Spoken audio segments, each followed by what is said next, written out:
Hello and welcome back to my YouTube channel. My name is Andrea and I have been selling on Etsy for 8 years. This YouTube channel is just where we talk about Etsy shop journey and things I've learned in the past, things I'm currently learning, all of those good things. So we just talk about Etsy on this channel. And so if that is what you are into, you are in the right place. Today specifically, we are going to be talking about a very big decision that I just made for my shop and all that went into it. So let's dive in now to the reasons why I just made the decision to delete my Shopify storefront and our shop Instagram page.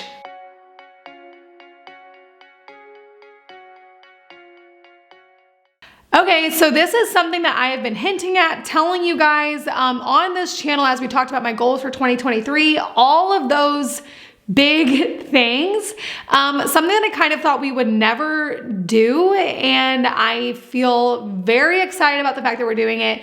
We officially made the decision to take down the Shopify storefront and our shop Instagram page and become exclusively Etsy.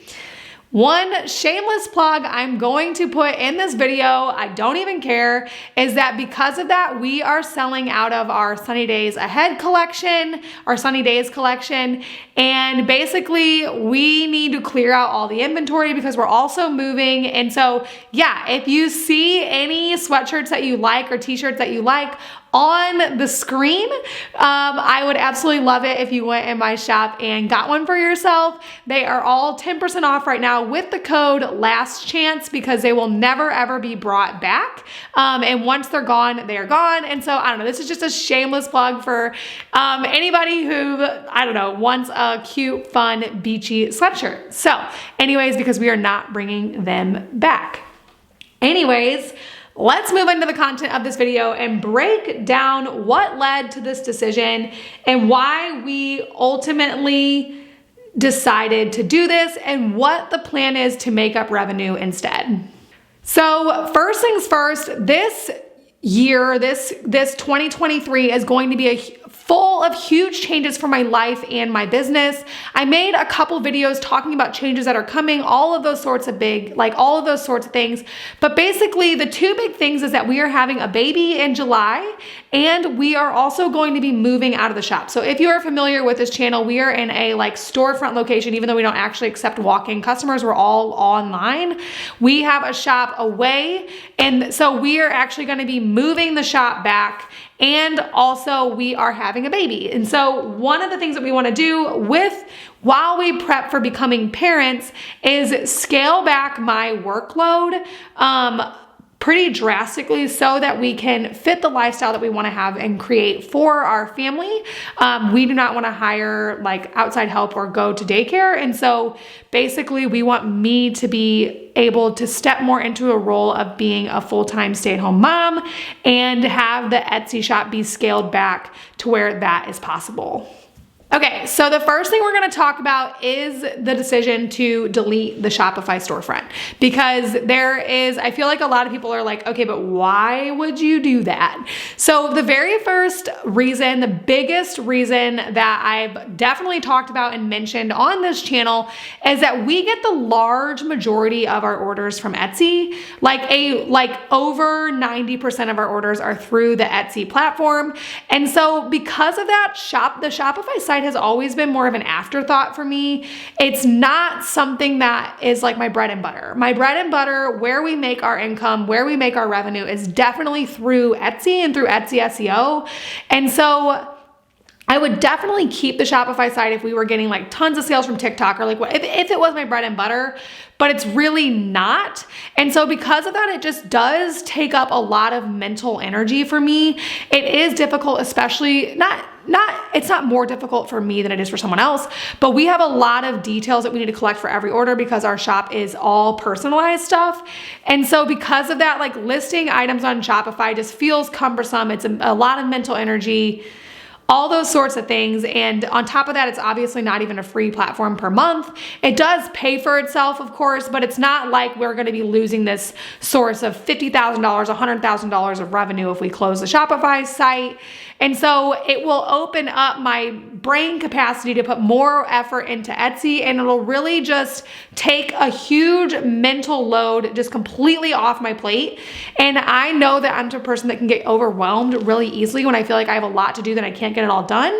And so this is just a way for us to really scale back the mental lifting that I do as a small business owner and really focusing on one thing so that we can create more time for meal planning and spending time with her and all that kind of stuff, things that need to be done at home. So that is the biggest reason for getting rid of Shopify. Honestly, maintaining it is just kind of a headache, listing it all, inventory in 2 spots, all of those sorts of things. It's just annoying. And so that sounds really bad. My business is annoying, but that's not what I'm saying. It's just one of those things where it's the amount of mental energy that it costs me is not worth, especially with a child on the way. It's not worth the amount of money that we make on it. And so we are deciding that it was a very obvious step for us as we commit to scaling back my workload. A very obvious step for us was to take down the Shopify storefront. So that's that. Let's move into Instagram and why I really feel like I need to full-blown delete my Instagram account if Facebook will let me. And yeah, why we are gonna just get rid of the Instagram account. This obviously causes more questions because it's like, why not just let it sit there? It's not costing you anything, all those sorts of things, which honestly we might have to do because I don't even know that Facebook will let me take it down. But I really like the fact that if we take down the Instagram account, we don't even have to think about it. Throughout the past 8 years of business, we have been very sporadic with the amount of effort that we put into the Instagram account. We've had times where we've hired someone and we posted every day. We've made reels, we've not. We've left it for months, all of those sorts of things. And so to be honest with you, because we are so inconsistent, we do not have a committed fan base on Instagram in any way. I think I have a couple thousand followers and they're not committed at all. It's just another account that they're like, why do I follow this thing? So because of that, we aren't losing anything by deleting the Instagram. I can basically guarantee you that no one will even notice. It's not like we're leaving behind a $50,000 followers who really care about our brand. We are not losing anything. And I really, I don't know if it's just my personality or if there's something wrong with me, but I really, really hate having something that I'm not doing. I just want to not think about it. I like it to be clean in my mind and okay, that is completely checked off the list. You will never have to think about it again because it will be gone. That is the appeal to actually deleting the Instagram account and just getting rid of it. And I feel justified in that decision because it's not like it was profitable at one point and now it's not, or we definitely could put in the effort to make it profitable, of course. But over the past 8 years, we haven't done that. So I don't know why we would do that now when we have a kid on the way, if that makes sense.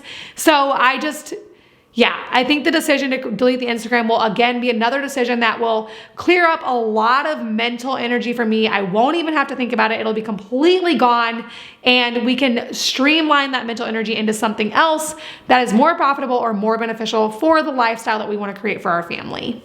Okay, so that being said, we will then be taking all of that mental energy that I'm gaining back, all of the time that I'm gaining back by not having to spin all the plates. So basically what we want to do for my business, the saltwater prep business, is to make it to where Etsy is the only plate I'm spinning. It's the only plate that I'm even thinking about. It's the only plate that we even have is the Etsy shop. And so because I will have kind of she's not coming till July. So all of this, I know that people who are watching this, you're about to have a kid, you're about to have no mental energy. Up until July, we want to make it to where we can really, really double down on Etsy, what's already working, and dedicate a lot of focus to one thing and to hopefully see more return on that one thing than we ever did by trying to spin 10 plates, if that makes sense. And so that is what we're going to be doing this year. We are going to be seriously doubling down, I guess it's going to be tripling down on Etsy SEO with a specific emphasis on product research. So if you hang out on this channel at all, you know that I am a huge fan of Etsy SEO. It is how we get basically all of our revenue comes from Etsy SEO. I am a huge fan for what it can do for a small business, a huge fan for what it can do from Etsy shop owners. And so because of that, it is something that I already am very familiar with and I already know that works. And so it's easy for me to dedicate the time into it because I pretty much can guarantee that I'm going to see the return off of it. But in the past, we have always done Etsy SEO, Etsy research, keyword research based on items that we were already selling to try and sell more of them. This year, we are going to implement, or I guess focus on actually doing product research rather than just keyword research. So what I mean by that is we are going to be using a tool, which I'm going to talk about in a second and give you guys a quick demo of how to use it, that will help us find products that we can make in our niche, that find products that will be higher profit and are selling really well right now. And so instead of seeking out keywords to sell what we're already selling, we're going to seek out actual products that we're not selling and making yet so that we can have higher returns and just sell more on Etsy. And so the tool that we will be using for that I'll be using for that throughout this year, or throughout, I guess, until July, for that is Everbee. I chose to use Everbee because, like I said, it is much more of a product research tool than really a keyword research tool, though it is both. It is a really, really impactful product research tool, and it just works really well with my brain. I love Everbee. I've been using it this month to try and really double down. I've already found some products that I can't believe I missed in the Gap. And that is why I really like the Gap, that I didn't think of selling. And that is why I'm a huge fan of Everbee, because it points out those gaps that you have in your business of items that I can easily list and make and create that are selling really, really well right now. If you are interested in Everbee, just click the link in the description and you can get a free trial. I think it stays free forever and you get 10 free searches a month, and you can you can use your own free trial of Everbee in order to implement these same things in your shop as well. So I mentioned that I've already been using Everbee to find some products that I felt like I was completely missing, and definitely we need to verge into that gap that we have been missing. So I'm gonna share with my screen with you guys and just show you my preliminary Everbee strategy that I am using right now. I will definitely update you, and I will be updating my course in depth. If you are new around here, I have a course all about Etsy. You can check it out. There's you can learn more about at the masterclass and also learn about Etsy, which will also be linked in the description. But basically, I will be updating the course and updating you guys on my Everbee strategy as it develops. But I wanted to share with you guys what I'm learning right now about Everbee. So the first thing that you will see here is that whenever you open up Etsy, if you have the Everbee Chrome extension installed, you can use it right in Etsy, and this is what your Etsy will now look like. So if you were to search, I'll just do one of my products, a Monogram Sherpa, you can click on that, and then as you will see, it takes a little bit to load. The little Everbee thing pops up in the listing right here. And so I'm just gonna go to one of my listings and click on it, and it'll tell you the listing age, estimated monthly revenue, all of those, how many favorites, total sales, and it'll also give you all of the tags that are being used for that listing. And so you can copy the title to the clipboard. So basically it gives you in analytics on successful items in that particular niche. And so that is one way to do it. Another way to do it, and the way I have found myself doing it more often, is to actually log into the Everbee app and use the product analytics. And I had just been searching for anything. So I am an embroidery seller, so I just search embroidered hoodie, and then I am looking at okay, what came up? So this was a very profitable listing, and I'm oh my gosh, we totally missed that. Their estimated revenue in the last month was $108,000, which is obviously insane. That's a lot of sales. And so this going through and searching for items in your niche that you can also list. So this might also be something that I could list. Nope, no longer available. It probably got taken down because it's probably a copyright thing. Basically just going through and being okay, what can I do? That's too big. I just constantly am doing this. We already have this. And so I'm wondering okay, what keywords do I need to refresh for that? It's a very good way to quickly get an idea of items that you can list, places that you might be missing things in your niche that are that you need to list. So that is how we are using Everbee currently. I'm really excited for the direction that we're gonna go and doubling down on Etsy more this year than we have in the past. Super excited about that. And again, you can do a free trial of Everbee at the link in the description. Okay, I feel like I've been sharing so many videos about 2023 lately, but I just am really excited to bring you guys along for more of the journey, share more, show more behind the scenes, and just so excited for all the changes that are about to take place. This video, I was just super happy to make and update you guys that we are deleting Instagram and Shopify. And so yeah, that's our decision. That's why. Anyways, thank you so much for being here. If you want to join along my Etsy journey, just make sure to subscribe, and thank you so much for watching.